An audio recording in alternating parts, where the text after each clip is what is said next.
জাকির নায়েক যারা এই ধরনের সন্ত্রাসবাদকে উস্কে দেয়? মানুষ আমাকে গালি দিচ্ছে। ধর্মের সাথে তাদের কোনো সম্পর্ক নেই, এটা আমার বিশ্বাস। সরকার আমার এতটাই বিপক্ষে যে আমার বিরুদ্ধে অপপ্রচারে মিলিয়ন মিলিয়ন ডলার খরচ করার পর তাহলে ধর্ম তো আমাদের ভালোবাসা শেখায়।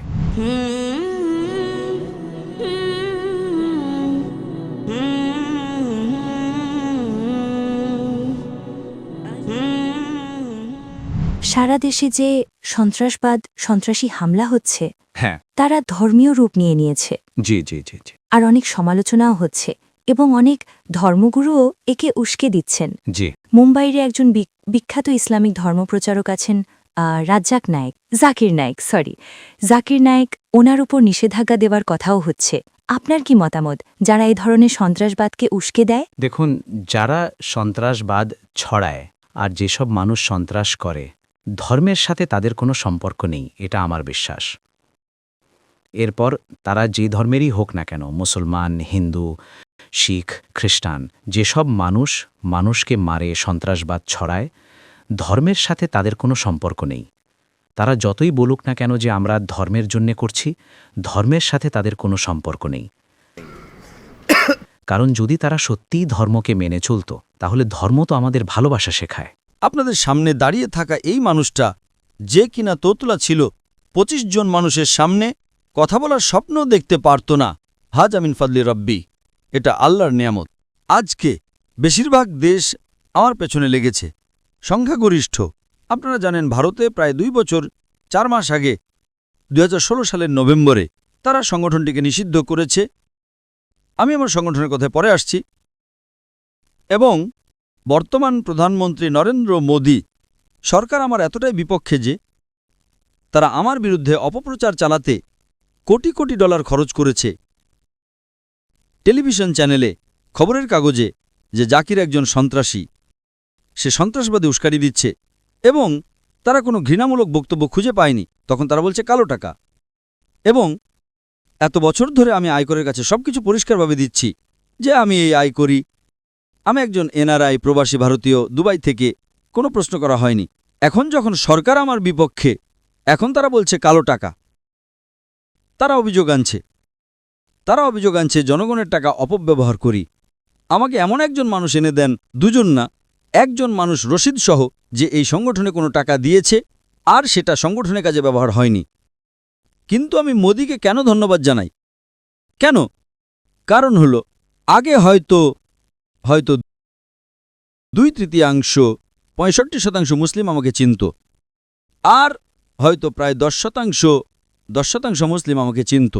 এখন তার ভোট ব্যাংকের জন্য টেলিভিশন চ্যানেলের মাধ্যমে আমার বিরুদ্ধে অপপ্রচারে মিলিয়ন মিলিয়ন ডলার খরচ করার পর আজকে মাশাআল্লাহ ভারতের 90%-এরও বেশি মুসলিম আমাকে চেনে এবং 2/3 বেশি অমুসলিম আমাকে চেনে। আগে হয়তো 15% ভারতীয় আমাকে চিনত, এখন 2/3 বেশি চেনে। আলহামদুলিল্লাহ। যারা আগে আমার লেকচার দেখেছিল তারা কি করছে? তারা আমার জন্য দোয়া করছে যে আল্লাহ এই ইসলামের দায়ীকে রক্ষা করুন, আল্লাহ তাদের উত্তম প্রতিদান দেন। যারা আমাকে চেনে না, আমার লেকচার দেখেনি, তারা মিডিয়া দ্বারা প্রভাবিত হচ্ছে এবং আমাকে গালি দিচ্ছে। এখন যখন কেউ আপনাকে অন্যায়ভাবে গালি দেয়, আমাদের প্রিয় নবী সাল্লাল্লাহু আলাইহি ওয়াসাল্লাম বলেছেন, এতে আপনারই লাভ হবে। কেউ যদি আপনাকে অন্যায়ভাবে গালি দেয়, শেষ বিচারের দিনে কি হবে? আমি তার নেকি পাব। যদি তার নেকি শেষ হয়ে যায়, আমার গুনাহগুলো তার ঘাড়ে যাবে। লাভ। তাই আমি মোদিকে ধন্যবাদ জানাচ্ছি। এখন মিলিয়ন মিলিয়ন মানুষ আমার জন্য দোয়া করছে, মাশাআল্লাহ, যারা আমাকে চিনত। আর এর চেয়েও বড় সংখ্যক মানুষ আমাকে গালি দিচ্ছে। দুই দিক থেকে আমার লাভ হচ্ছে। হাজ আমিন ফাদলি রব্বি। এ থেকে আমরা যেটা বুঝতে পারি যে আল্লাহ সুবহানাহু ওয়া তাআলার দায়ী হিসেবে আমাদের কোরআন এবং সুন্নাহ মেনে চলতে হবে, আমাদের চেষ্টা চালিয়ে যেতে হবে, আর ফলাফল আল্লাহ সুবহানাহু ওয়া তাআলার উপর ছেড়ে দিতে হবে। আল্লাহ সুবহানাহু ওয়া তাআলাই আপনাকে রক্ষা করবেন। আর যদি কিছু ঘটেও আমরা আল্লাহ সুবহানাহু ওয়া তাআলার সিদ্ধান্তে খুশি। আমরা যা জানি যে চতুর্থ খলিফা, ইসলামের দ্বিতীয় খলিফা হযরত ওমর রাদিয়াল্লাহু আনহু, আপনি যদি ইমাম আহমদের লেখা ফাজাইলে সাহাবা পড়েন,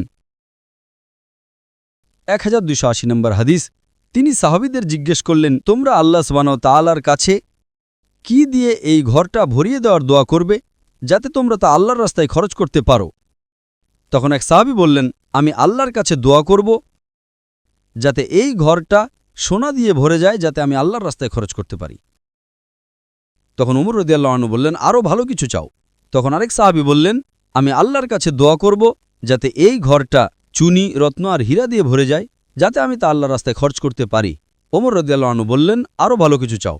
তখন সাহাবীরা বললেন, হে আমিরুল মুমিনিন, হে বিশ্বাসীদের নেতা, আপনি বলুন কোনটা বেশি ভালো।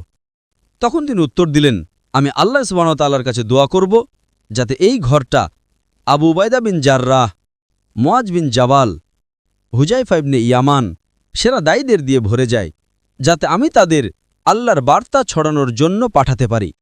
ওমর রাদিয়াল্লাহু আনহুর জ্ঞানবুদ্ধি দেখুন। ওমর রাদিয়াল্লাহু আনহু সোনা চাননি, তিনি হীরা বা রত্ন চাননি। তিনি চেয়েছেন জনশক্তি, পেশাদার মানুষ যেমন আবু উবাইদা বিন জাররাহ, মুআজ বিন জাবালের মতো মানুষ। এই মানুষগুলো ছিলেন সেরা দায়ী যাতে তিনি তাদের আল্লাহর বার্তা ছড়ানোর জন্য পাঠাতে পারেন। আমাদের নবী সাল্লাল্লাহু আলাইহি ওয়াসাল্লাম কি রেখে গেছেন? তিনি কি সোনা রেখে গেছেন? তিনি কি ধনসম্পদ রেখে গেছেন? তিনি সাহাবীদের রেখে গেছেন। আজকে পৃথিবীতে আমাদের মুসলিমদের সবচেয়ে বেশি ধনসম্পদ আছে। আমাদের কাছে কালো সোনা আছে, আমাদের কাছে তেল আছে, কিন্তু আজ মুসলিমদের নিচু চোখে দেখা হয়। ঠিক না ভুল? ঠিক না ভুল? আজকে পৃথিবীর সব ধনসম্পদ আমাদের কাছে আছে। আমার মতে পৃথিবীর ১০০ জন ধনী মানুষের মধ্যে ৯৫ জনই মুসলিম। বিল গেটস তো কিছুই না। আমি ব্যক্তিগতভাবে অনেক আরব ব্যবসায়ীকে চিনি যারা বিল গেটসকে নিজেদের পকেটে রাখতে পারে। বিল গেটস শুধু ফোর্বসের তালিকায় আছে, এখন জেফ বেজোস। এমন অনেক মুসলিম আছে যারা বিল গেটস আর জেফ বেজোসের চেয়ে বহুগুণে বেশি ধনী।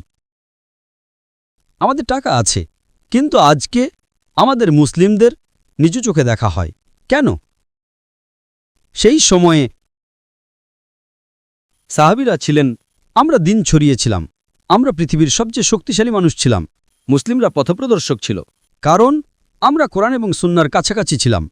আজকে আমাদের নিচু চোখে দেখা হয়, কারণ আমরা কোরআন এবং সুন্নাহ থেকে দূরে সরে গেছি।